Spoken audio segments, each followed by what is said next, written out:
Hello everyone. So we are going to start with chapter number 1 of class 11th mathematics and the name of the chapter is sets.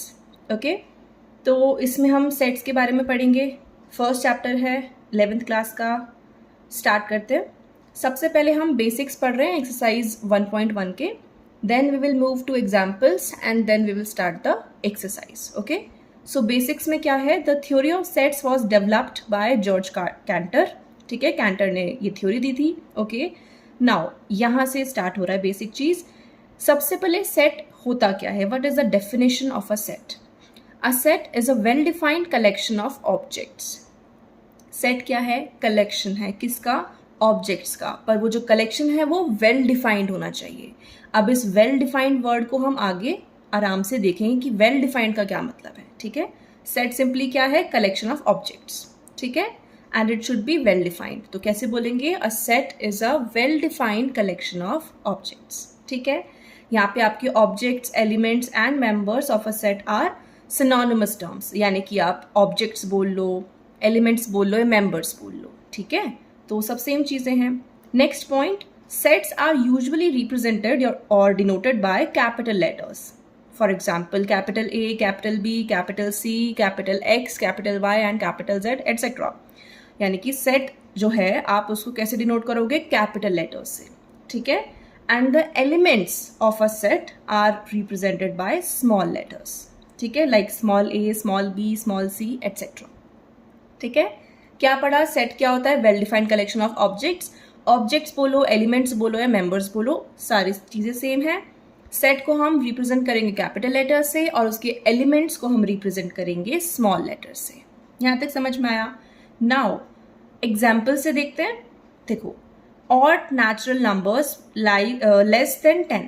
Okay, तो देखो collection, मैंने बोला कि set क्या होता है? कोई भी collection, well defined collection of objects. ठीक है, तो कलेक्शन तो किसी भी चीज का हो सकता है. कलेक्शन ऑफ किस चीज का? अभी एग्जाम्पल फर्स्ट में क्या बोल रहे हैं? Collection of odd natural numbers which are less than 10. तो इसमें कौन कौन से ऑब्जेक्ट्स या एलिमेंट्स आएंगे? Odd natural numbers. पहले तो नेचुरल नंबर पता होना चाहिए. नेचुरल नंबर्स क्या होते हैं? ऑल काउंटिंग नंबर्स, है ना, लाइक 1 2 3 4 5 6 लाइक दिस. ठीक है, ये सब क्या होते हैं? Natural numbers. उसमें से भी ऑड नेचुरल नंबर्स. ऑड वाले कौन से होंगे? 1 3 5 7 9 11 13 15 लाइक दिस. तो इसमें क्या बोल रहा है? Odd natural numbers less than 10. तो लेस देन 10 में कौन कौन से आएंगे? 1 3 5 7 एंड 9. ठीक है, तो ये कलेक्शन बन गया ऑब्जेक्ट्स का, बन सकता है. Next example we can take the reverse of India. अब इंडिया की रिवर्स हम ले सकते हैं. इसमें द गंगा, द यमुना, है ना, ये सब कलेक्शन आ जाएगा. तो ये भी एक कलेक्शन बना रहा है. ओके, नेक्स्ट क्या बोल रहा है? The vowels in the English alphabet which are a e i o u, है ना, ये भी एक कलेक्शन बना रहा है. Then various kinds of triangles. Triangles के काइंड्स कौन से? डिफरेंट कौन कौन से होते हैं? Right angle triangle, equilateral triangle, scalene triangle, isosceles triangle, like this. ठीक है, तो ये सब क्या बना रहे हैं? कलेक्शन. तो यानी कि पर्टिकुलर किसी चीज का कलेक्शन हो तो वो क्या बनाएगा? एक सेट बनाएगा. ठीक है, अब हमारे मैथ्स में मेजरली ना बहुत इंपॉर्टेंट वाले सेट्स कौन कौन से होते हैं? कैपिटल एन, जिसको बोलते हैं set of all natural numbers. ठीक है, देन कैपिटल जेड, वो क्या होता है? Set of all integers. ठीक है, then comes capital Q which is the set of all rational numbers and then capital R which is the set of all real numbers. ठीक है, then और भी होते हैं. Z plus अगर होगा तो वो पॉजिटिव इंटीजर्स का सेट बनता है. then Q plus जो होता है वो पॉजिटिव रैशनल नंबर्स का सेट बनता है. then R plus जो होता है वो पॉजिटिव रियल नंबर्स का सेट बनता है. ठीक है, ये सब आपकी बुक में लिखे हुए हैं, आप देख सकते हो. Okay, now we move. Okay, और एग्जाम्पल देख लेते हैं सेट्स के. Like the prime factors of 210. अब इसके प्राइम फैक्टर्स कौन कौन से होंगे? 2 3 5 7. ठीक है, तो ये कलेक्शन बन गया. Next example, the solution of the equation x² - 5x + 6 = 0. अब इस इक्वेशन के सोल्यूशन कौन कौन से होंगे? 2 और 3. ठीक है, तो 2 और 3 एक सेट बना रहा है. Okay, now note the collection of qualitative attributes such as honest person, intelligent students, rich person, good players, etc. do not form a set. अब देखो आराम से, मैंने आपको स्टार्टिंग में एक चीज़ बोली थी कि वेल डिफाइंड जो वर्ड है उसको हम आगे देखेंगे, तो ये वेल डिफाइंड का मीनिंग ही बता रहा है। देखो, वेल डिफाइंड का मतलब ये है कि फॉर एग्जाम्पल आपको मैं बोलती हूँ द कलेक्शन ऑफ ओके, आपको जैसे क्वेश्चन मान लो ये दे रखा है कि आपको बताना है कि ये सेट बन रहा है या नहीं बन रहा, ठीक है। तो मैं बोलती हूँ द कलेक्शन ऑफ द या फिर the group of honest persons in India. For example आपका मैंने क्वेश्चन बोला है, अब आपको चेक करना है कि whether it is forming a set और नॉट। अब हमेशा याद रखना ऑनेस्ट पर्सन, अब इसकी कोई डेफिनेशन, अब मान लो मेरे लिए तो कोई ऑनेस्ट है पर आपके लिए वो ऑनेस्ट नहीं है, करेक्ट। तो ऑनेस्टी की या इंटेलिजेंस की या रिच कौन है, गुड प्लेयर कौन है, बैड प्लेयर्स कौन है, तो इनकी definition person to person vary करती है, ठीक है। हर इंसान के लिए वो चीज़ें डिफरेंट होंगी, किसी के लिए कोई रिच होगा, किसी के लिए कोई रिच नहीं होगा, ठीक है। तो लाइक दिस, तो इसीलिए हम जो बोल रहे हैं ना वेल डिफाइंड, यानी कि आप प्रॉपरली मेंशन करो कि उसमें भी किस तरीके से क्या क्या पॉइंट्स आप सोच रहे हो कि अगर इंटेलिजेंट है तो किस किस चीज़ में, यानी कि वो अच्छा होना चाहिए, क्या होना चाहिए, तो आप प्रॉपरली या तो मेंशन करो, और अगर आप मेंशन नहीं कर रहे हो तो वो चीज़ एक सेट बना ही नहीं सकते हम, ठीक है। It will never form a set. तो जो हमने स्टार्टिंग में पढ़ा था ना कि सेट क्या है, a well defined collection of objects, यानी कि जो कलेक्शन है वो वेल डिफाइंड होना चाहिए, ठीक है। तो ये चीज़ कह रहा है ये कि अगर आपको कभी भी क्वेश्चन में honest person, intelligent students, rich person, good players, bad players, good students, है ना, ओबीडियंट स्टूडेंट्स, आपको ऐसे कुछ चीज़ें मिलेंगी अगर, यानी कि क्वालिटेटिव एट्रीब्यूट्स, ठीक है, क्वालिटीज़ वाले जो एट्रीब्यूट्स होते हैं वो अगर आपको दिखेंगे तो वो कभी भी सेट नहीं बनाएगा collection, correct. Next point, if small A is an element of a set capital A. Small A किस लिए रिप्रेजेंट, उसके लिए करते हैं हम किसी सेट के एलिमेंट के लिए, और सेट को कैसे रिप्रेजेंट करते हैं, कैपिटल लेटर से, अभी पढ़ा हमने, ओके। तो ये क्या कह रहा है, if small A is an element of a set A, we say that a belongs to capital A. अगर कैपिटल मतलब सेट ए का कोई एलिमेंट है स्मॉल ए, तो उसको हम कैसे बोलेंगे, स्मॉल ए, यानी कि ए बिलोंग्स टू कैपिटल ए, ठीक है, यानी कि जो ये एलिमेंट है वो सेट ए में बिलोंग कर रहा है, ठीक है। ये कुछ कुछ चीजें हैं, कोई नहीं। The Greek symbol this epsilon, ठीक है, एप्सिलॉन, इसको एप्सिलॉन बोलते हैं, लाइक दिस। ये आपको ई की तरह दिख रहा होगा but it is a Greek symbol and it is called epsilon, ठीक है। It is use to denote the phrase belongs to. तो जब भी हमको, देखो मैथ्स में हम सिंबल्स का यूज तो करते हैं, प्लस माइनस मल्टीप्लीकेशन, है ना, ये सब सिंबल्स हैं। तो इसी तरीके से हम एक और सिंबल इंट्रोड्यूस कर रहे हैं विच इज दिस एप्सिलॉन, और इसको हम क्या बोलेंगे, बिलोंग्स टू। तो जहां पे हमें बोलना होगा बिलोंग्स टू, वहां हम ये सिंबल लगा सकते हैं जब हमें किसी चीज को मैथमेटिकली लिखना होगा, करेक्ट है। तो यानी कि जो मैंने आपको ये बोला ना कि ए बिलोंग्स टू कैपिटल ए, इसको मैं कैसे लिख सकती हूँ, ए और बिलोंग्स टू की जगह मैं एप्सिलॉन लगा दूं तो एप्सिलॉन कैपिटल ए, और इसको अगर हम पढ़ेंगे तो पढ़ेंगे कैसे, a belongs to capital A, ठीक है। चलो, अगर मैं बोलूं if b is not an element of a set A, तो इसको कैसे बोलेंगे, वी विल राइट बी मतलब स्मॉल बी बिलोंग्स टू, ऐसे डज नॉट बिलोंग्स टू में से क्रॉस मतलब से कट कर दो, तो यानी कि इसको क्या बोलेंगे, does not belongs to A, ठीक है। And it is read as B does not belong to capital A, ठीक है। इसको कैसे पढ़ेंगे, B does not belong to capital A, और इसको कैसे पढ़ेंगे, A belongs to A, capital ए।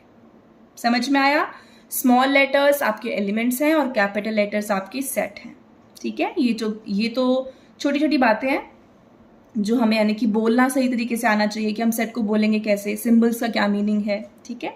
चलो, अब नेक्स्ट हमारा टॉपिक आ रहा है रिप्रेजेंटेशन ऑफ सेट्स, कि हम सेट को रिप्रेजेंट कैसे कर सकते हैं। So for this we have two methods, दो तरीकों से हम सेट को रिप्रेजेंट करेंगे। First one is the roster और टेबुलर फॉर्म, ठीक है, and second one is set builder form और रूल मेथड, ठीक है। दो मेथड्स हैं, रोस्टर फॉर्म या फिर सेट बिल्डर फॉर्म, ठीक है। ये इनके मेन वर्ड्स हैं, रोस्टर फॉर्म या फिर सेट बिल्डर फॉर्म। ये क्या है, रिप्रेजेंटेशन ऑफ सेट्स के दो तरीके हैं। चलिए आप समझते हैं कि रोस्टर फॉर्म क्या होता है, सेट बिल्डर फॉर्म क्या होता है, ठीक है।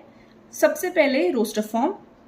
In roster form all the elements of a set are listed, the elements are being separated by commas and are enclosed within braces. यानी कि क्या बोल रहा है, रोस्टर फॉर्म में आप जो सेट के जितने सारे एलिमेंट्स हैं सभी एलिमेंट्स को आप लिखोगे।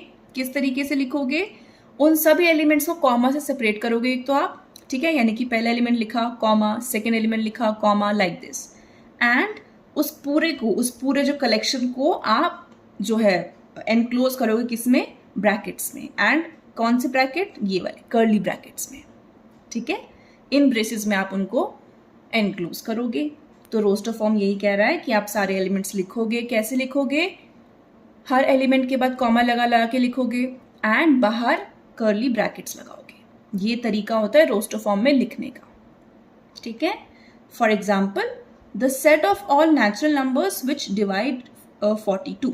मैं आपको अगर इस सेट को, if I ask you to write this collection in the form of roster form, है ना, रोस्टर फॉर्म की उसमें आपको लिखना है सेट को, तो आप कैसे लिखोगे, कैसे बताया, एलिमेंट्स लिखने हैं कॉमा लगा के और बाहर क्या लगा देना है, कर्ली ब्रैकेट। तो क्या है आपका नेचुरल नंबर्स जो कि 52 विच डिवाइड 52, ये लिखना है। तो कौन कौन डिवाइड करता है 52 को भाई, 1 2 3 6 7 14 21 एंड 42। तो इन सबको आप कॉमा लगा के लिखोगे एंड बाहर क्या आएगा, कर्ली ब्रैकेट, करेक्ट। तो ये आपका रोस्टर फॉर्म था कि आप रोस्टर फॉर्म में कैसे रिप्रेजेंट करोगे एक सेट को, ओके। अब एक नोट है, in roster form the order in which the elements are listed is immaterial, thus the above set can also be represented as like this। क्या कह रहा है, रोस्टर फॉर्म में आप एलिमेंट्स को, जो एलिमेंट्स है ना सेट में, उनको आगे पीछे लिख सकते हो। यानी कि इसमें ऑर्डर मैटर नहीं करता। ऑर्डर मतलब कि फर्स्ट पे कौन आएगा, सेकंड पोजीशन पे कौन आएगा, थर्ड पे कौन आएगा, उससे फर्क नहीं पड़ता। पर आपके सारे एलिमेंट्स बस उसमें आने चाहिए, चाहे कोई पहले आए या बाद में आए, ठीक है। तो जैसे मैंने पहले कैसे लिखा था, 1 2 3 ऐसे लिखा था ना, तो 1 3 7 मतलब आगे पीछे करके भी लिख सकती हूँ, ठीक है, उससे सेट पे कोई फर्क नहीं पड़ेगा, करेक्ट। तो यानी कि रोस्टर फॉर्म में ऑर्डर लिखने का जो ऑर्डर है एलिमेंट्स का वो मैटर नहीं करता, ठीक है जी। चलिए अब एक छोटा सा example, the set of odd natural numbers is represented by set of odd natural numbers. अब देखो ऑड नेचुरल कौन से होते हैं, 1 3 5 7 9 लाइक दिस। तो इसको हम, अब देखो ये तो बहुत दूर तक चलेंगे, तो इसको हम कैसे लिखेंगे, 1 3 5, फिर हम क्या लगा देंगे, 3 डॉट्स, डॉट डॉट डॉट, ठीक है। इसमें ये बोल रहा है the dots tell us that the list of odd natural numbers continue indefinitely, यानी कि इनडेफिनिटली आगे बढ़ता जा रहा है। इसलिए हम इसके सारे एलिमेंट्स तो लिस्ट नहीं कर सकते हैं ना, लिस्ट में नहीं लिख सकते, इसलिए हमने क्या किया, 2-3 एलिमेंट्स लिखे और बाद में क्या लगा दिया, 3 डॉट्स लगा दिए, ठीक है। तो ये एक तरीका होता है लिखने का। चलिए now note that while writing the set in roster form an element is not generally repeated, that is all the elements are taken as distinct.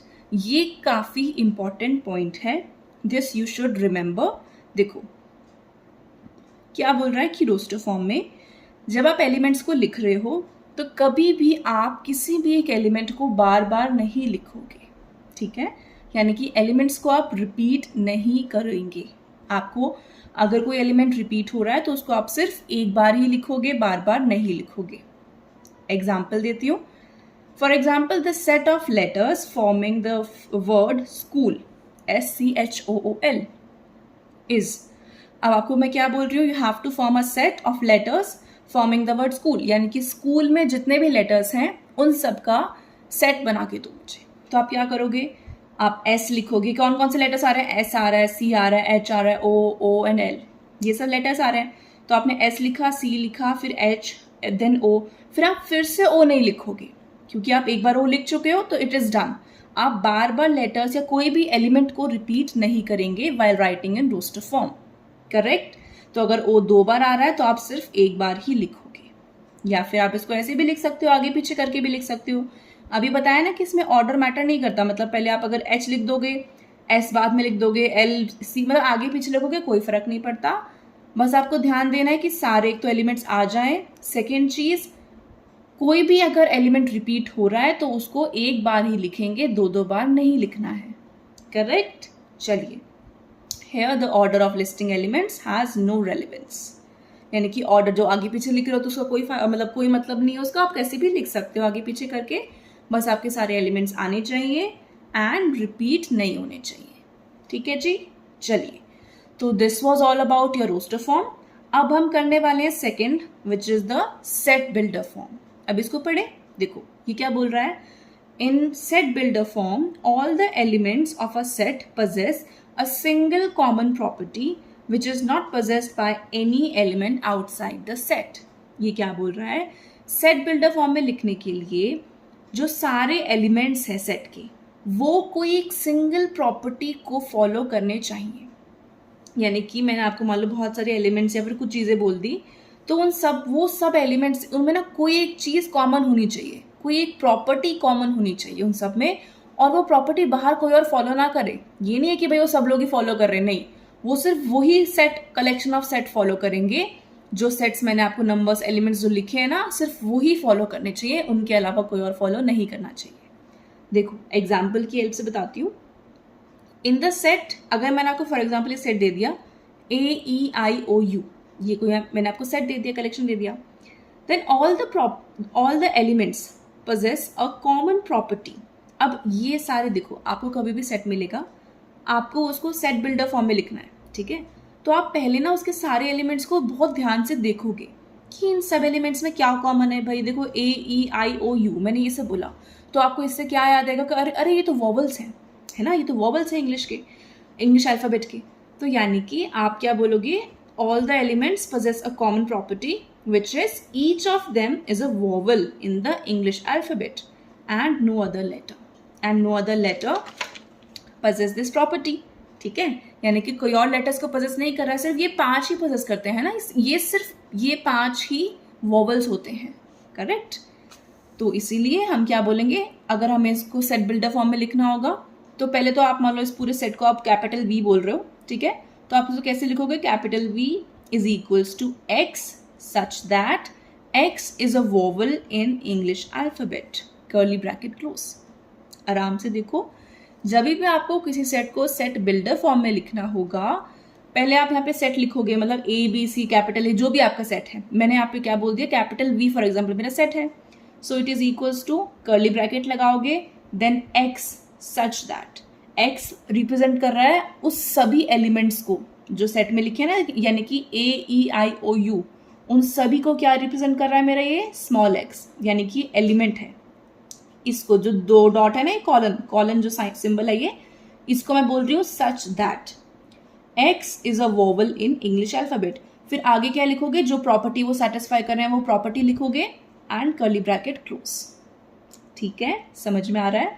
देखो क्या बोल रहा है, observe that we describe the element of the set by using the symbol x, यानी कि x जो है वो किसको रिप्रेजेंट कर रहा है, सेट के सारे एलिमेंट्स को, which is followed by a colon. उसके बाद हमने कॉलन लगाया, after the sign of colon we write the characteristic property possessed by the elements of the set and then enclose the whole description within braces।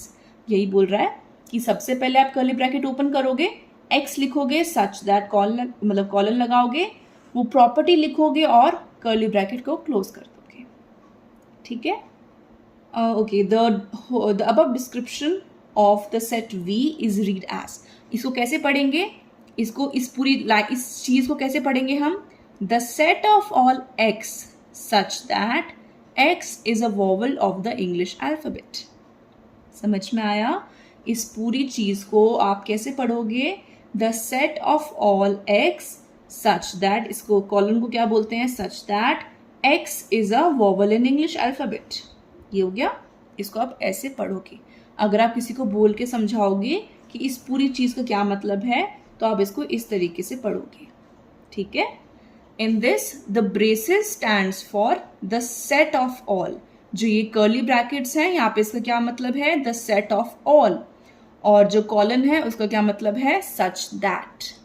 ठीक है, तो आप जब mathematical terms को जब आप रीड आउट करते हो, तो हर एक सिंबल का अपना एक मीनिंग होता है। ठीक है, तो जैसे कि यहाँ पे कर्ली ब्रैकेट्स का क्या मतलब है, द सेट ऑफ ऑल, और जो कॉलन है इसका क्या मतलब है, सच दैट। ठीक है, okay, now last example, for example set A is equals to the set of all X such that x is a natural number and x lies between 3 and 10. अब इसको आप पढ़ोगे कैसे? इज रीड एज, मैंने तो आपको वैसे पढ़ के बता ही दिया, बट इट्स ओके अगर आप देख रहे हो तो कैसे बोलोगे? द सेट ऑफ ऑल, देखो पहले कर्ली ब्रैकेट्स आए तो इसको क्या बोलते हैं? The set of all. अब किसका सेट ऑफ ऑल? एक्स, पहले एक्स है फिर एक्स.